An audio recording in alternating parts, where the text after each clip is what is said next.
На момент начала боевых действий Ардзинба находился в Сухуме, который стал целью грузинского наступления.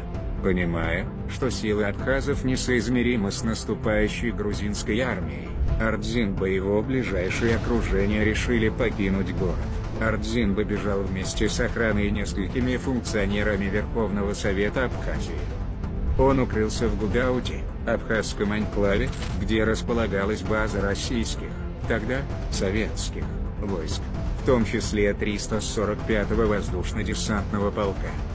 Именно там, под прикрытием российских сил, он начал мобилизацию, организацию ополчения и переговоры с чеченскими и северокавказскими формированиями, которые позже сыграли ключевую роль в борьбе против грузинской армии.